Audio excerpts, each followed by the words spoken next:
All right, Michael Coe, lead us off, please. Hey, coach. So, when it comes to all the missed layups tonight, do you see that as something like mental? Like when you miss one or two in a row, then it starts to almost like put a lid on the bucket. Armando said he thought something was wrong with the rims. So I just wanted to get your opinion on it. There was nothing wrong with the rim at all. He just missed them. He wanted to assure himself of getting a double double, and so he just put it on the rim and just kept getting rebounds, and he did that with 14 points and 19 or 20 rebounds. And so I'll talk to him tomorrow at practice and say, look, why don't you just make the shot and not miss it purposely so you can get a rebound? Let's just make the shot. And so, I'm so proud of Armando. He did a terrific job just establishing us offensively at the beginning of the game. He was dominant down low on the post, and then his presence around the basket just opened up everything for everyone else. And just really proud of not just Armando, the whole team. It was a great win for us. Thank you. CL, go ahead. Hubert, how much does this win kind of embody what you were talking about in terms of toughness? There was a stretch of about 8 minutes in the second half between made field goals. So it wasn't necessarily pretty, but obviously you came away with the win. No, it was. One of the things that I talked to the team in the locker room before, they came out for the game is I told them that this is going to be a very difficult game. This is going to be hard. One of the things that I've always told them is to find joy in the hardness of achieving all the goals personally and as a team.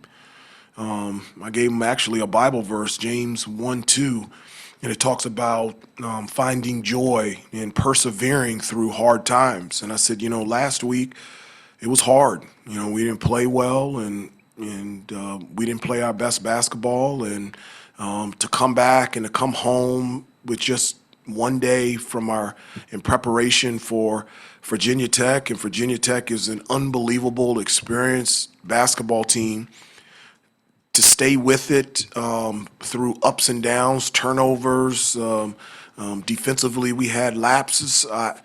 There was a togetherness about this team that I was just very proud of them about. And in the huddle, this is the first time where guys were talking about toughness, perseverance, and let's stick together. And the communication,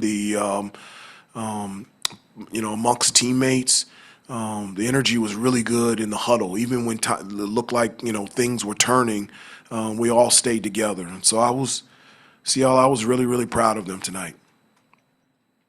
Jeremiah?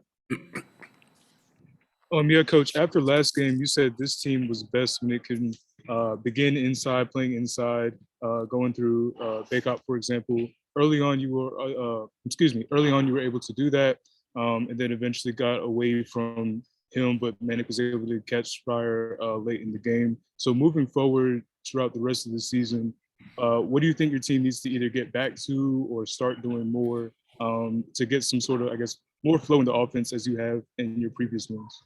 Well, the thing that I liked about us on the offensive end is like we can attack and we can score in many different ways. I thought we were really good at, like you said at the beginning of the game, establishing Armando down low in the paint. So that was really good for us. When we got stops and in transition, I really felt like we got great looks at the basket in transition. RJ and Caleb did a terrific job attacking the basket. One of the things that I always say is we want to dominate points in the paint through post, penetration, and offensive rebounds. This is the second straight game that we have attacked the offensive glass like I've wanted to the entire season. We've always stressed 3, 4, and 5 get to the offensive glass. It's always been a foundation of Carolina basketball, and we didn't convert but very well, but we had 16 offensive rebounds tonight. So I thought that was great. One of the things that we try to do offensively is to have more movement. Last week, I just felt like we were dribbling a lot. It was a lot of one-on-one, a lot of ball screens. There was no movement. There was no spacing. There was no balance out there on the offensive end. So we started running sets where we had a lot of movement, and it just gave us an opportunity to drive. And when we drove, we made the right play in finding guys out on the perimeter shooting threes. You know, Brady hit a couple big time threes. RJ hit. Caleb was terrific, hitting clutch outside jump shots, and then we got 2 threes from Leaky Black. So it was we were able to score in many different ways, but it really started with Armando establishing the post at the beginning of the game. Andrew? Hey, Coach, they hit a 3 about a minute into the second half. Didn't hit another one until about 30 seconds or so left. And in between, they were not getting the kinds of looks they were in the first half. What did you guys do defensively to kind of keep them from running some of the stuff that they had run successfully in the first half? Well, one of the things that we talked about at halftime is, you know, they're offensively, they're very difficult to guard. One, all of their players are really good. They can score. And the other reason is they have great movement. And so there's never a situation defensively that, you know, you could take a deep breath and think, okay, my guy's not going to do something. Like he's always something is always happening. We told him like there's going to be a down screen, a flare screen, a DHO, a ball screen. Something is going to happen. And one of the things that we talked about at halftime is if you find yourself in a bad situation, have the freedom to switch. I've always talked to them like the best thing on defense that you can do is talk and communicate. And I tell them like you can never go wrong if you talk. The only time that you can do something wrong defensively is if you do not talk.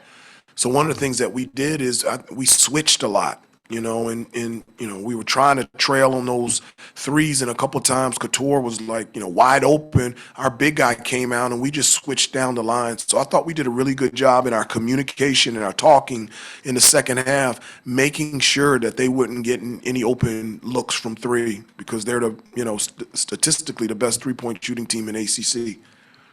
Thank you. Brendan? Hey, Hubert. Yeah, I don't want to pry too much given the nature of Dawson's absence, but just when did you find out that he wasn't going to be available, and what do you expect in terms of his availability the rest of the week? And also, it looked like before the game, you guys might have bowed your heads or said a prayer or something. Just wondering how unifying his absence might have been for the guys. Well, we found out today, you know, that, you know, Dawson would be unavailable, you know, because of illness in his family. And really our heart and our prayers and our thoughts are with Dawson and his family. I love coaching him, and he's just an unbelievable kid, and he comes from an outstanding family. And we missed him tonight. He's a part of our team. He's a part of our family, and I really believe a huge part of our togetherness tonight was to be together as a team in large part for Dawson. And so I was really proud. Our guys are really close, and you know, they're not just teammates, they're friends. And they enjoy being around each other, not just on the court, but in the classroom and in the community and out. And we miss Dawson tonight, but he's a part of our family. He's a part of our team, and we can't wait to for him to be back out there on the floor. Do you have any idea when that might be? Would you expect him to be available for Wednesday? I have no idea at this moment. I have no idea. Ross?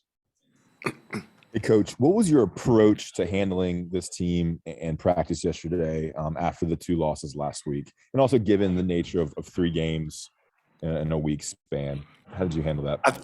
I think I surprised them. I thought, like, when we came into practice, they thought I was going to be upset. And I was the exact opposite. I sat them down and I said, guys, I'm in a great spot. I'm in a terrific mood. And they looked at me like, what's wrong with this guy?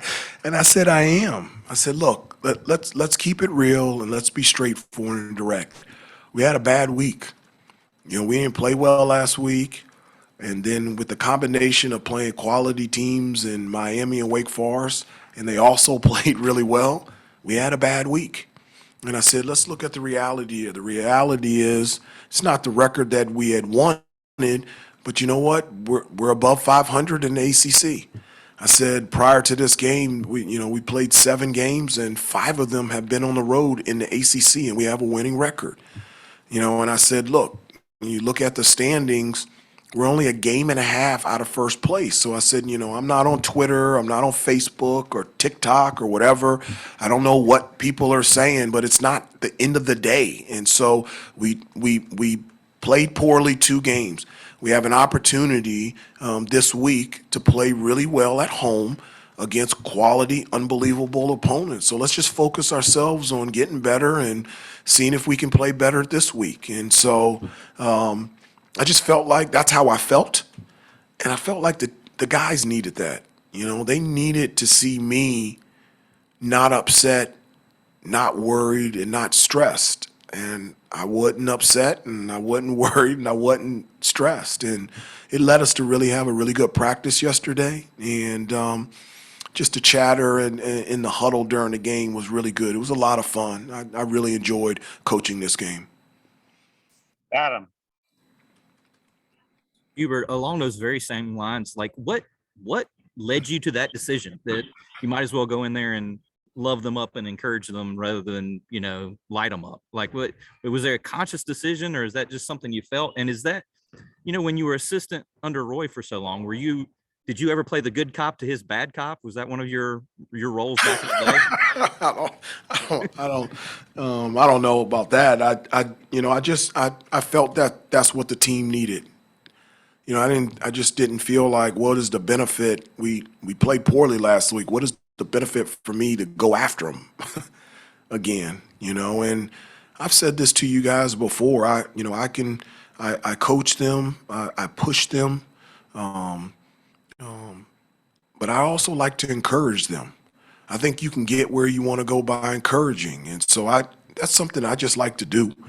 And I just felt like the guys needed encouragement. And I actually told them a story.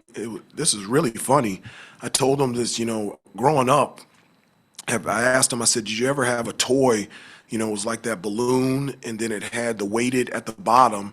And I said, usually it was like a superhero or something like that, but it was like one of those like boxing things. And I said, as a kid, you could kick it, you could punch it, you could jump on it. And because it was weighted at the bottom with sand or water, it would just bounce back up. And I said, do you remember having a toy like that? They looked at me like I was from a different planet. And I was like, I know I'm 51 years old, but that still has to be at Target and Walmart and different places like that. And so I just told them about it. I said, guys, last week we got knocked down, we got kicked, we got stepped on. But I said, the foundation of who we are and what we've done this year, you're a good basketball team. And so I said, all you got to do is just keep popping back up.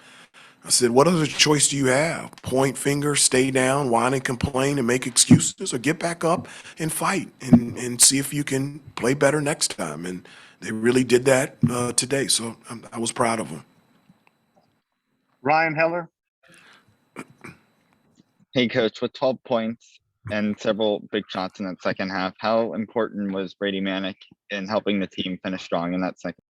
He was really good, Brady's, he's hard on himself. When he, misses a shot or, something happens on the defensive end, he's really hard on himself. Like he wants to play well, but like he really wants to come through for his team. And when he feels like he's not coming through, which is never, he like gets upset with himself, and sometimes he gets so upset that at times it's difficult for him to go to the next shot, next possession. And that's something that we talked about last week. I said, for him, I said, you're the most experienced player on our team. I said, our guys are looking at you. They're looking for your reaction. They're looking for how you deal with things. They're looking for wisdom and discernment from you because you've been there before. And I said, we need you. And so when things were struggling a little bit for him, we were in the huddle in the second half. And I said, you remember what we talked about? I said, Brady, you got to come back. You got to come back to us. We need you. And he came in and hit a jump shot and, hit another three. That offensive rebound was great. And seeing him scream down the floor. And I just love that kid. And I said this to you guys, I think, but anybody that I get a chance to say it is the only bad thing about coaching Brady is I only get to coach him 1 year. just have loved coaching him. He's a great kid. Okay, last one, Isaiah, go ahead. Hey, coach, with only 2 points coming from the bench, is there any concern going forward with having to rely on the starters to play as many minutes as they did or have the type of production that they did? Well, we're plain and simple. Period. Then we're going to need production on both ends of the floor outside of the starting five. It's just not going to work. I thought Justin gave us some really good minutes defensively and rebounding. He had 2 big free throws for us in the second half, and we need consistent contribution from Kerwin and Puff as well.